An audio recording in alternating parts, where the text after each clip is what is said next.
Essa é a nossa primeira avaliação de máquinas de gelo e aqui na bancada um modelo da ELS que promete 18 kg de gelo por dia e conectividade Wi-Fi. Meu nome é Gabriel Oliveira, trazendo os principais pontos dessa avaliação. Então, bora lá!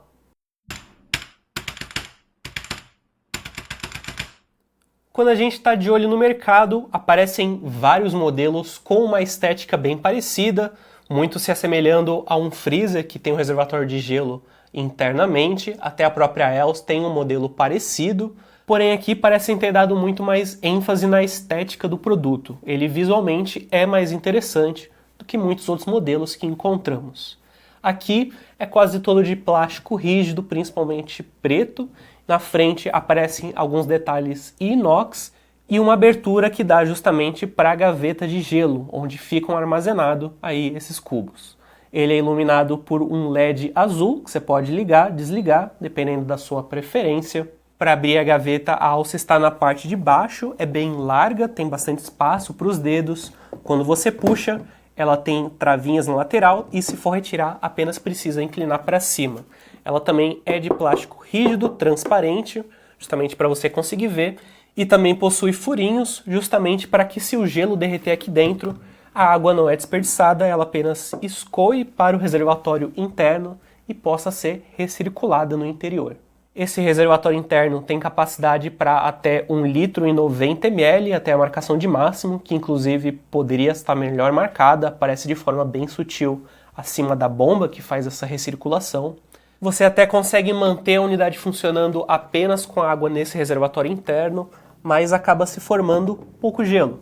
A melhor opção mesmo é utilizar o reservatório externo que fica aqui na lateral. O reservatório em si fica apenas encaixado na sua base, você consegue retirar sem nenhum tipo de trava. Na parte de baixo ou de cima, é só desrosquear e aí você consegue encher na torneira.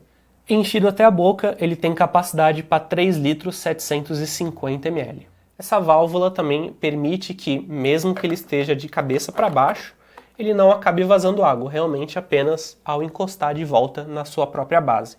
Tanto ele quanto a base são também de plástico rígido, aqui aparece pintado com um acabamento até um pouco brilhoso. Esse você consegue manter tanto do lado esquerdo quanto do lado direito da unidade, dependendo de onde você preferir, e ele pode se fixar, manter-se mais junto, através de um pequeno acessório que aparece apenas para conectar. É bom até de utilizar porque aí impede que o reservatório lateral atrapalhe a saída de ar, que também fica justamente nas laterais. Na hora que for utilizar, apenas enche o reservatório, posiciona onde ele vai ficar e plugue a mangueira cinza que sai na parte de trás da máquina. Alguns outros acessórios também aparecem para facilitar um pouco mais o uso, não são estritamente necessários, mas, por exemplo, a pazinha de gelo acaba ajudando bastante na hora que você for pegar, até para dosar, seja em copo, seja em algum outro recipiente. E também o escorredor, já que a gente está lidando com gelo, acaba derretendo muitas vezes, e aqui impede que caia diretamente na mesa. Apenas coloque, retire e desliza na parte de baixo com bastante facilidade. Os acessórios são bem construídos, também em plástico rígido, assim como o resto da unidade, mas aparecem alguns defeitos estéticos no corpo, principalmente nas laterais. Alguns encontros poderiam estar melhores, apesar de não serem tão visíveis assim, a menos que você chegue perto. Aqui na parte de cima encontramos apenas a logo da ELS e o painel, que é completamente touch. São apenas 3 botões, o de liga e desliga, o que ativa e desativa a iluminação e também o que aciona a rotina de limpeza. Do lado esquerdo aparecem alguns ícones que indicam para você o que a unidade realmente está fazendo. Você entende realmente o que eles significam a partir do que está escrito e essa fonte poderia estar maior. Tem espaço de sobra no painel e uma organização aproveitaria melhor esse tamanho que já está disponível. Pensando na conectividade Wi-Fi, é preciso ficar de olho já na hora da compra, porque tem 2 modelos bem parecidos, que um tem Wi-Fi e o outro não tem. Para fazer a conexão poderia ser de forma bem mais simples. Para começar, aqui o passo a passo não está no manual. Na verdade, essas informações aparecem num folheto à parte.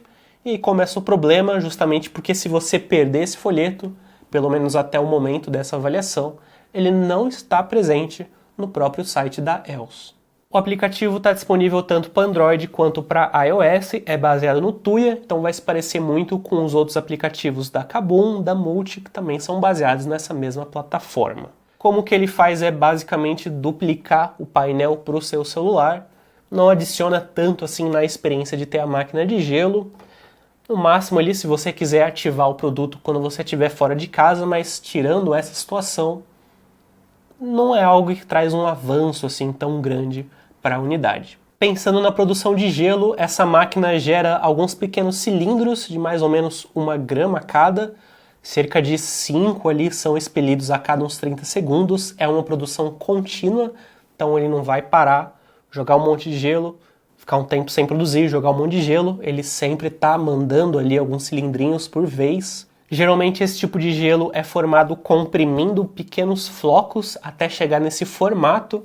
Aqui é uma unidade bem fechada, então é difícil de conseguir afirmar, mas aparentemente é um processo muito parecido.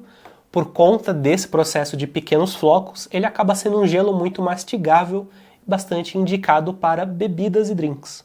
A partir de uns 12, 13 minutos que a máquina começa a produzir gelo, ao longo de 1 hora totaliza uma média de 685 gramas de gelo, e se você fazer isso ao longo do dia inteiro, dá cerca de 16,4 quilos de gelo num dia. É uma produção bastante respeitável, apesar de que existam máquinas que produzem bem mais. Para produzir ao longo de um dia inteiro, é necessário estar sempre retirando o gelo que está na gaveta. Ele vai encher depois de 2h30 a 3 horas, e aí totaliza um limite ali por volta de 1,9 kg de uma vez que ele suporta na gaveta. Tem ali um sensor infravermelho, então se encher a gaveta, ele identifica e cessa a produção. Fizemos a estimativa de um evento social de duração de 4 horas, um cenário em que algumas pessoas vão preferir sua bebida com gelo, outras sem, dá para atender por volta de umas 21 pessoas, se a gaveta já estiver cheia, se você tiver se preparado para isso. Se a gaveta estiver vazia, deixando pelo menos 1 hora para ter um estoque ali, dá por volta de umas 12 pessoas. Neste cenário, o reservatório lateral consegue suportar o evento inteiro. Na verdade, quando está cheio até o máximo, a capacidade dele de 3 litros 750 ml suporta por até 5 horas e meia. Pensando no gasto de energia, ele possui um consumo bem estável de 226 Wh. Pensando ao longo de um dia inteiro, são 5,4 kWh. Dependendo aí da sua cidade, vai ser um acréscimo diário na sua conta de luz de mais ou menos por volta de uns R$ 4,30. A intensidade sonora do produto é muito parecido com de um purificador de água, até porque são basicamente os mesmos componentes, sempre por volta de 44 a 48 decibéis. Não é muito alto, mas está sempre presente enquanto a unidade estiver funcionando. Para fazer a drenagem para transporte ou limpeza interior, apenas posicione as 2 mangueiras que ficam na parte de trás para um local mais baixo. Um vasilhame ou um balde são as melhores opções. Em situações que faltem luz, é bom retirar tudo que tem na gaveta de gelo, porque senão, começando a derreter, o reservatório interno não vai dar conta e há o perigo de transbordar. Mesmo que volte energia, ele não liga sozinho. Para começar a derreter demora um pouco mais do que se tivesse do lado de fora, mas não tanto. Aqui os materiais plásticos ajudam, mas não espere uma contenção de temperatura tão boa assim. Por sinal, se a gaveta tiver com muito gelo, aqui na parte de baixo da alça, às vezes começa a suar, a umidade do ambiente acaba se condensando ali, então começa a pingar, sempre uma boa ideia estar realmente com o escorredor, justamente para prevenir que caia em mesas, por exemplo, nessa mesa de madeira, não seria uma boa ideia. Na hora da limpeza, na parte de fora, apenas um pano úmido vai ser necessário. Na parte de dentro também não é muito bom que você faça tanto além disso, principalmente tome muito cuidado se for utilizar algum produto de limpeza que seja abrasivo, porque lembre que fica recirculando água, então se sobrar algum resíduo aqui, vai permanecer no gelo durante algum tempo. No geral, podendo retirar aqui, a gaveta de gelo é bem simples, a parte macia da esponja, mais do que o suficiente. Para o resto, é um pouco complicado, por ela ser bem fechada, tanto no interior quanto no reservatório externo. A abertura não é das maiores e aí pode demorar um pouco para você conseguir fazer uma limpeza bem adequada. Comprando a unidade, você consegue cadastrar a nota fiscal num programa da própria Els e assim estender a garantia de 1 ano para 2. No geral é isso, me digam o que vocês acharam da unidade e do que vocês esperam das futuras avaliações de máquinas de gelo. Se faltou alguma informação, confere na nossa avaliação completa lá no site da Arpija, o link para isso está aqui na descrição, também com links de preço, se vocês tiverem interesse. Vou ficando por aqui, até a próxima, pessoal.